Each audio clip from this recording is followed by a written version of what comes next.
Hello everyone, once again welcome to my class.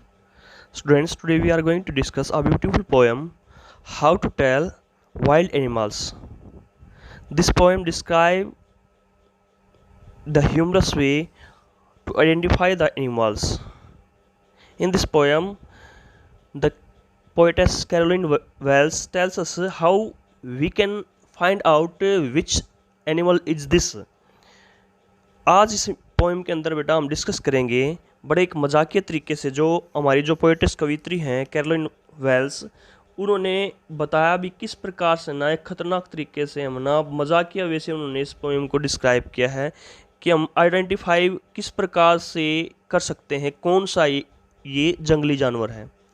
In this poem there are total 7 stanzas and each stanza describes a different animal. इस poem के अंदर total 7 stanzas हैं और प्रत्येक जो stanza है ना मोस्टली क्या करता है, हर बार एक डिफरेंट जो एनिमल है उससे हमें क्या करवाता है, इंट्रोड्यूस करवाता है, आइडेंटिफाई करवाता है हमें। ठीक है ना बेटा, तो बड़ी अच्छी पोएम है। और अगर मान लो ना इसका मैं साथ में एक लॉजिक ट्रिक बता देता हूँ। अगर आपको किसी प्रकार का ना इसके जो पोएटेस हैं उनका नाम याद करने में दिक्कत आती है तो आप किस से मैच कर सकते हो। जैसे कि इसमें एक वर्ड दे रखा है हाउ टू टेल और साथ में कैरोलिन वेल्स के अंदर वेल, टेल और वेल एक प्रोनाउंसिएशन वर्ड हो रहा है, राइम स्कीम इनकी एक बन रही है। तो आप इससे इजीली इसके जो है ना पोएट उसके नाम को इजीली आप याद रख सकते हो। तो चलो हम फाइंड आउट करते हैं, डिस्कस करते हैं भी इस पोएम के अंदर क्या क्या दे रखा है, किस प्रकार से हम वाइल्ड एनिमल को आइडेंटिफाई करते हैं।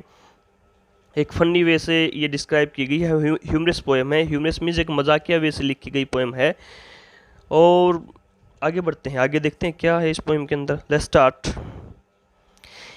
If ever you should go by chance to jungles in the east, and if there should to you advance a large and tiny beast, if he roars at you as you are dying, you will know it is the Asian lion। यहाँ पर describe करना चाहे बेटा Asian Lions को, जो एशियाई शेरनी है उसको डिस्क्राइब किया है। तो क्या बताया है, if ever you should go by chance means संयोगवश से ही आपका कभी कहाँ पर जाना हो, टू जंगल इन ईस्ट यानी कि जंगल के अंदर, ईस्ट दिशा के अंदर यानी कि पूर्व दिशा में ना अगर आपका संयोगवश जंगल में जाना हो जाए और वहाँ पर क्या हो जाए, and if there should to you advance a large and tawny beast. Tawny होता है बेटा ब्राउनिश येलो, यानी कि जैसे कि हमारी खाल नहीं होती है या फिर आपने भूरे रंग का थोड़ा भूरा पीला रंग देखा उसको ट्वाइनी बोलते हैं। और आपको ना आपकी तरफ एक बहुत ही बड़ा लार्ज और ट्वाइनी और भूरे रंग का बीस्ट मीन्स होता है जानवर, आपकी तरफ एडवांस मीन्स बढ़ते हुए दिखाई दे तो क्या कर लेना। और if he roars at you as you are dying, और वो आपके ऊपर रॉर्स मीन्स होता है गिव लाउड साउंड, यानी कि बहुत ही जोर से दहाड़े और उसकी दहाड़ से ऐसा फील करो जैसे कि आप मर रहे हो। You will know it is the Asian lion. इस दहाड़ से ही आप पहचान जाओगे वो कौन है, ये एक एशियन लायन है। मैं दोबारा से इसकी पूरी कंप्लीट हिंदी को डिस्क्राइब कर देता हूँ बेटा। अगर है ना आप है ना बाई चांस है ना जंगल में ना ईस्ट दिशा में यानी कि पूर्व दिशा में अगर संयोगवश चले जाएं तो और आपकी तरफ एक बहुत बड़ा भूरे और पीले रंग का जानवर आपकी तरफ आता हुआ दिखाई दे और आपकी तरफ ना वो तब जोर से दहाड़े और उसकी दहाड़ से ऐसा लग जाए कि आपको भी एकदम उसकी दहाड़ से आप मर रहे हो, तो आप ना अच्छी तरीके से जान जाओगे कि ये जानवर कौन सा है, ये एशियन लायन है। अब नेक्स्ट स्टेंजा नंबर 2 के अंदर बढ़ते बेटा। आई थिंक ये स्टेंजा आपको समझ में आ गया होगा। आगे बढ़ते हैं। और if sometime when roaming around a noble wild beast greets you with black stripes on yellow ground, just notice if he eats you। This simple rule may help you learn the Bengal tiger to discern डिसन यहाँ पर कुछ बेटा difficult word meaning दे रखे हैं। Roaming दे रखा है पहले तो। रोमिंग का मतलब होता है वेंडरिंग करना, घूमना। बीस्ट का मैंने पहले बता दिया आपको, बीस्ट मीन्स होता है जानवर। और स्ट्राइप्स होता है लॉन्ग नेरो बैंड्स वगैरह नहीं होती, धारियाँ वगैरह होती है, उसको बोल सकते हैं। और डिसन एक शब्द रखा है, डिसन मीन्स सी, यानी कि दिखाई देना आपको। तो हम अब पूरी की इसकी एक्सप्लेनेशन करते हैं। यदि है ना आपको या फिर आप है ना क्या कर रहे हैं, रोमिंग राउंड, आप अगर इधर उधर घूमते हुए चले जाते हैं और आपको एक बड़ा नेक किस्म का जो है ना जंगली जानवर आपको अभिवादन करता हुआ, यानी ग्रीट होता है वेलकम करते हुए, नेक जंगली जानवर जिसके ऊपर क्या है, with black stripes on yellow ground. Yellow ground means बेटा यहाँ पर ये क्या बता रखा, ग्राउंड मीन्स उसके शरीर को दिखाया गया है, यानी कि उसके शरीर के ऊपर पीले कलर के ऊपर, पीली खाल पर है ना काली धारियाँ आपको दिखाई दें और वो आपका स्वागत करे, ग्रीट करे, आपको ग्रीट करे। तो ना जस्ट नोटिस, बस केवल यह देखो कि वो क्या कर सकता है आपको, इफ ही ईट्स यू, वो आपको खा सकता है। दिस सिंपल रूल में हेल्प यू लर्न, यह साधारण सा तरीका आपको क्या कर सकता है, मदद कर सकता है क्या करने में, the Bengal tiger to discern, यानी कि ना आपको बंगाल टाइगर नहीं है जो, ये बंगाल के टाइगर के बारे में आपको बता सकता है ये सिंपल सा रूल। डिसर्न मीन्स देखना। क्लियर बेटा? दोबारा से मैं इसकी कंप्लीट हिंदी बता देता हूँ। अगर आप है ना भी है ना अगर इधर उधर घूमते समय एक नेक आपको ना जंगली जानवर जिसके ना पीली खाल के ऊपर काली धारियाँ हों आपको स्वागत करे, यानी कि आपका ग्रीट करे, वेलकम करे, तो केवल यह देखो कि वो आपको क्या कर सकता है, ईट कर सकता है, खा सकता है। और ये साधारण सा रूल है ना, ये साधारण सा जो तरीका है आपको बताएगा कि वह बंगाल टाइगर है। कौन है ये बंगाल टाइगर है। डिसर्न मीन्स क्या होता है, दिखाई देना, देखना, सी करना। आई थिंक आपको ये सेकंड स्टेंजा बेटा समझ में आ गया। और नेक्स्ट स्टेंजा की तरफ बढ़ते हैं हम, स्टेंजा नंबर 3। और स्टेंजा नंबर 3 को स्टार्ट कर रहे हैं हमें कहाँ से, इफ से। If stalling fourth a beast you view whose hide with spots in peppered, as soon as he has leapt on you, you will know it is the leopard. 12. Do not do no good to roar with pain, he will only lap and lap again. अब यहाँ पर leopard को है ना identify करने का ना तरीका बताया है भी, एक फनी वे से भी किस प्रकार से हम आइडेंटिफाई कर सकते हैं लिपर्ड को। स्टॉलिंग पहले तो हमने कुछ इसके ना मीनिंग को हम एक्सप्लेन कर देंगे। स्टॉलिंग क्या होता है बेटा, वेंडरिंग करना, घूमना। और फोर्थ मीन्स होता है आगे की तरफ। और हाइड यहाँ पर है ना, हाइड वैसे तो बेसिकली हम कह सकते हैं छिपना, लेकिन हाइड यहाँ पर लगेगी स्किन, खाल लगेगी, किसी खाल लिपर्ड की। और पेपर्ड दे रखा है यहाँ पर, एक पेपर्ड मीन्स दे रखा है वैसे जैसे कि चिटके नहीं हो जाते हैं, या हम कह सकते हैं चिटके तो नहीं हम लगाएंगे यहाँ पर, बिखरे हुए, यानी कि डिफरेंट डायरेक्शन के अंदर कोई धब्बा उसका स्पॉट, यानी स्पॉट्स नहीं दे रखा। स्पॉट्स मीन्स हल्के हल्के डॉट होते हैं लिपर्ड के ऊपर, आपने देखा होगा। और वो पेपर्ड रूप में होते हैं, कोई इधर होता है कोई उधर होता है, बिखरे हुए होते हैं, वो पेपर्स रूप में होते हैं। और उसके बाद इसके अंदर एक और वर्ड मीनिंग दे रखा लैप। लैप का मतलब यहाँ पर हम कह सकते हैं वैसे तो उछलना होता है, लेकिन यहाँ पर लग गया ईट। तो अब इसकी हम पूर्ण जो है ना कंप्लीट जो है ना एक्सप्लेनेशन है वो कर देते हैं। इफ स्टॉलिंग फोर्थ, अगर है ना आप टहलते टहलते जंगल की तरफ आगे निकल जाओ, अ बीस्ट यू व्यू, और वहाँ पर आपको एक जानवर दिखाई दे, whose hide with spots is peppered, और इसमें ना क्या दिखाई दे आपको, जिसमें ना उसकी खाल के ऊपर, जैसे कि मैंने हाइड को पहले ही बता दिया, खाल होती है बेटा। हाइड का मतलब क्या लगेगा यहाँ पर है खाल, और इंग्लिश में हम अगर दूसरा मीनिंग कहें तो इसका स्किन लग जाएगा। खाल पर चिपके यानी कि छोटे छोटे डॉट्स बने होते हैं और वो बिखरे हुए हो। As soon as he has left on you, और वो है ना आपके ऊपर है ना बहुत ही जल्दी क्या करेगा, झपटेगा। आप इससे क्या हो जाओगे, you will know it is the leopard, और इस तरीके से आप जान जाओगे कि ये कौन सा जानवर है, लिपर्ड है, ये तेंदुआ है। 12. Do not good to roar with pain, दर्द से ना चिल्लाने का कोई फायदा नहीं होगा। क्या मीनिंग है यहाँ पर बेटा? रोर। रोर मीन चिल्लाना, दहाड़ना, यानी कि आप है ना क्या है ना वो उसमें के अंदर लिपट के अंदर किसी प्रकार की कोई दया नहीं होती है। पेन के अंदर जब आप वो है ना चिल्ला रहे होगे तो उसका कोई फायदा नहीं होगा। He will only lap and lap again, वो आपको बार बार क्या करता रहेगा? उछल उछल कर खाता रहेगा आपको।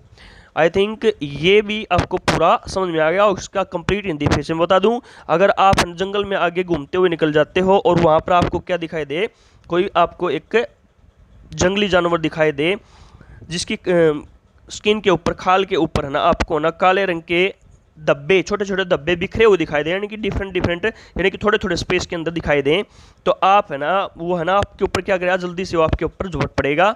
और इससे ही आप अंदाज़ा लगा लोगे वो कौन सा जानवर है, वो लिपर्ड है। और इसमें ना दर्द से चिल्लाने का कोई फ़ायदा नहीं होगा, क्योंकि वो ना आपको बार बार खाता रहेगा, आपको के ऊपर बार बार आक्रमण करता रहेगा।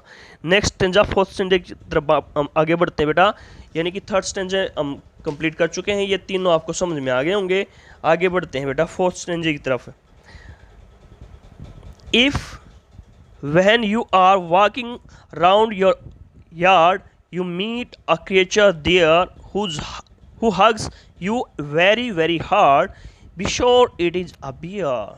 अब यहाँ पर एक डिफरेंट टाइप के जो है ना क्रिएचर की बात बताई गई है, और ये कौन है? बियर है, ये भालू है। यार्ड मीन्स क्या होता है बेटा? अपना जो घर का कोर्टयार्ड नहीं होता है, आंगन होता है, उसको बोलते हैं। और हग्स मीन्स होता है एम्ब्रेस कर लेना, आपको आलिंगन करना, गले से लगा लेना। यदि आप है ना अपने घर के आंगन के अंदर वॉकिंग कर रहे हो, यानी कि टहल रहे हो, और आपको वहाँ पर कौन मिले? एक क्रिएचर मिले, एक प्राणी मिले। क्रिएचर का मतलब क्या होता है बेटा? प्राणी। Who hugs you very hard, जो आपको बहुत ही जोर से क्या कर लेता है? आपको हग कर लेता है, आपको गले से लगा लेता है। बी श्योर, तो आप सचेत हो जाइए। वो कौन होगा? निसंदेही वो कौन होगा? Be sure it is a bear, निसंदेही यह एक भालू है। तो इस प्रकार से किसको आइडेंटिफाई करने का तरीका बताया गया है। अगर आप है ना दोबारा से फिर मैं इसकी हिंदी बता देता हूँ पूरे स्टेंजा की। यदि आप है ना अपने घर के आंगन के अंदर वॉकिंग कर रहे हो और वहाँ पर आपको कोई क्रिएचर है ना दिखाई दे, और वो आपको क्या कर ले? बड़ी है ना जोर से आपको कस करके आपको गले से लगा लेता है, तो निस्संदेह वो कौन सा जानवर है? This is a bear. ये कौन सा जानवर है? ये एक बियर है। हम आगे अब स्टेंजा नंबर 5 की तरफ बढ़ते हैं बेटा। Stanza number 5, if you have any doubts, I guess he will give you just one more cares. Though a distinguished beast of prey, a novice might nonplus। तो यहाँ पर ना एक बार और बताना चाहा है उसके बारे में, कुछ उसकी करेक्टरिस्टिक्स, बियर की जो करेक्टरिस्टिक्स नहीं है वो बताया गया है। If you have any doubts, यदि आपको है ना कोई संदेह है, तो ना मेरे अनुमान में, आई गैस मेरे अनुमान में, he will give you just one more cares. Cares means यहाँ पर लगा बेटा लविंग टच, वो आपको एक प्यार भरा स्पर्श फिर से देगा। दो to distinguish beast of prey, यद्यपि है ना डिस्टिंग्विश मीन्स होता है किसी चीज़ को आइडेंटिफाई करना। यद्यपि जानवरों को पहचानने में ना कोई नौसिखिया क्या हो सकता है? बीस्ट ऑफ प्रे, यानी कि जो शिकारी जो जानवर नहीं है उनको पहचानने में क्या हो सकता है? ए नोविस। नोविस मीन्स होता है यानी कि कोई बिगिनर होता है, नया नया जिसको जानकारी प्राप्त हुई है, जिसको हम हिंदी में कह सकते हैं नौसिखिया, और इंग्लिश में अगर इसका हम दूसरा वर्ड कहें तो beginner, a beginner. Might nonplus, nonplus means यहाँ पर हमें अगर सेकंड वर्ड मीनिंग इंग्लिश के अंदर इसका हम सिनोनिम्स कहें तो कह सकते हैं हम कंफ्यूज्ड। तो यहाँ पर क्या बताना चाहा है? यद्यपि है ना इन जंगली जानवरों को, बीस्ट ऑफ प्रे यानी कि जो जंगली जानवर होते हैं उनको पहचानने में ना जो नया नया है ना कोई है ना नौसिखिया है उनको पहचानने में कंफ्यूज हो सकता है, इसलिए मैंने आपको एक बार इसके बारे में बता दिया है। तो कंप्लीट एक बार और फिर हम इसकी एक्सप्लेनेशन करेंगे बेटा हिंदी के अंदर। अगर है ना आपको किसी प्रकार का संदेह रह जाता है कि भी बियर नहीं है, तो मेरे अनुमान में, जहाँ तक मेरा अनुमान है, वह आपको एक बार और क्या करेगा? वो बड़े प्यार से आपको स्पर्श करेगा, केयर करेगा, आपकी केयर्स करेगा। दो यद्यपि हो सकता है कि जो जंगली जानवरों को पहचानने में कोई नौसिखिया क्या हो सकता है? कंफ्यूज हो सकता है, उलझन में पड़ सकता है। तो ये था बेटा आपका 5th स्टेंजा। आओ आगे बढ़ते हैं, अब स्टेंजा नंबर 6 की तरफ बढ़ते हैं। हमें अब कौन से उसको बताया गया है क्रोकोडाइल और हाइना के बारे में आइडेंटिफाई करने के लिए बताया गया है फनी वे से। Stanza number 6, the crocodile you always may tell from the hyena thus, hyenas comes with merry smiles but if they weep they are crocodiles। जो हाइना होते हैं ना बेटा और क्रोकोडाइल होते हैं, देखने में हूबहू क्या होते हैं, थोड़ा सा वो एक दूसरे से ना मिलते जुलते होते हैं। उनको पहचानने में कई बार क्या हो जाता है, थोड़ी सी हमें असमंजस में पड़ जाते हैं भी कौन सा तो क्रोकोडाइल है, कहीं ये क्रोकोडाइल तो नहीं है या हाइना है। हाइना मीन्स टू से अ बीस्ट ऑफ प्रे, यानी कि कह सकते हैं हम इसको लकड़बग्गा, लकड़बग्गा बोलते हैं इसको हाइना को हिंदी में। तो यहाँ पर क्या बताया गया, the crocodile you always may tell, tell का मतलब यहाँ पर है डिस्टिंग्विश करना, यानी कि टेल मीन्स बताना नहीं लगेगा बेटा, यहाँ पर लगेगा अंतर करना। फ्रॉम द हाइना दस, आप है ना एक क्रोकोडाइल को, यानी कि जो मगरमच्छ होता है ना और एक हाइना होता है लगड़बगा होता है, उसके अंदर आप इस प्रकार से अंतर करके उनको पहचान सकते हो, उनके अंदर डिफ्रेंशिएट कर सकते हो, यानी कि अंतर को फाइंड आउट कर सकते हो। किस बात से, हाइना कम विद मैरी स्माइल, जो लकड़बग्गे होते हैं ना वो एक प्रसन्न मुस्कान के साथ, यानी कि खुशी खुशी आपकी तरफ आगे बढ़ते हैं। But if they weep they are crocodiles, अगर वो है ना यदि वो रोते हैं तो समझ लो निश्चित रूप से वो क्या है, वो क्या है, क्रोकोडाइल्स हैं, यानी क्रोकोडाइल्स क्या होते हैं, मगरमच्छ हैं। दोबारा से फिर बता देता हूँ बेटा मैं इसकी complete Hindi, the crocodile you always may tell, tell का मतलब यहाँ पर क्या लगेगा, डिफरेंशिएट करना, किसी चीज को डिस्टिंग्विश करना, अंतर करना। फ्रॉम द हाइना, आप हाइना से है ना जो है ना मगरमच्छ होते हैं उनको है ना इस प्रकार से आप अंतर कर सकते हैं, उनके बीच में जो डिफरेंस है ना उनको फाइंड आउट कर सकते हैं। किस प्रकार से, हाइना हमेशा होते हैं जो लकड़बग्गे होते हैं, हमेशा वो एक प्रसन्नचित मुस्कान के साथ आपके सामने आगे बढ़ते हैं, बट अगर वो रोते हुए दिखाई देना समझ लो वो कौन है, क्रोकोडाइल है। आपने सुना नहीं होगा भी मगरमच्छ के आंसू, द टीयर्स ऑफ क्रोकोडाइल्स, तो सेम क्या है, क्रोकोडाइल्स की पहचान है टीयर्स, वो रोते हुए आते हैं। आगे बढ़ते हैं हम स्टेंजा नंबर 7 की तरफ बेटा। आई थिंक यहाँ तक आपको अच्छी तरीके से समझ में आ गया होगा, फिर भी अगर कोई किसी प्रकार की है ना डिफिकल्टी है तो यू कैन टेक्स्ट मी और कॉल मी। स्टेंजा नंबर 7, अब एक और क्रिएचर के बारे में बताया गया है, the true chameleon is small a lizard sort of thing, he has not any ears at all and not a single wing, if there is nothing on the tree this is chameleon you see। अब जो chameleon क्या होता है बेटा, जो chameleon नहीं होता, गिरगिट जिसको हम बोलते हैं, गिरगिट क्या होता है, तरह तरह के रंग बदलता है, और अगर हम इंग्लिश के अंदर इसको एक्सप्लेन करना चाहे तो a lizard like animal, यानी कि एक छिपकली जैसा दिखाई देने वाला जानवर। A true chameleon is small, जो सही जो गिरगिट होता है वो बिल्कुल किसकी तरह छोटा होता, is small a lizard sort of thing, बिल्कुल छिपकली की तरह दिखाई देने वाला होता है, बिल्कुल एक छिपकली की तरह छोटा होता है। He hasn't any years at all, उसके किसी प्रकार के बिल्कुल भी कान नहीं होते हैं। And not a single wing, और न ही उसके ना ऊपर एक भी पंख होता है, किसी प्रकार का भी विंग नहीं होता, सिंगल भी विंग नहीं होता, कोई पंख नहीं होता उसमें। If there is nothing on the tree, अगर आपको है ना पेड़ पर कुछ भी नहीं दिखाई देता तो समझ लो वो क्या है, this is the chameleon you see. आप किसको देख रहे हैं, आप एक कैमलियन को देख रहे हो, गिरगिट को देख रहे हो। तो बेटा ये किसको की आइडेंटिफाई करने का एक फनी तरीके से आइडेंटिफाई किया जा रहा है कैमलियन को। कैमलियन क्या होता है, गिरगिट, और गिरगिट को मैंने है ना एक्सप्लेन भी कर दिया है, अ लिजर्ड लाइक एनिमल, यानी कि एक बिल्कुल है छिपकली के जैसा ही होता है ये, और ये लेकिन थोड़ा सा रंग बदलता रहता है, वो सुना भी होगा आपने, गिरगिट की तरह रंग बदलते हो तुम तो दोबारा से इसकी पूरी एक्सप्लेन कर देता हूँ। सही गिरगिट एक छिपकली की तरह क्या होता है, बिल्कुल छोटा होता है, उसके कान बिल्कुल नहीं होते हैं, न ही पंख होते हैं उसके।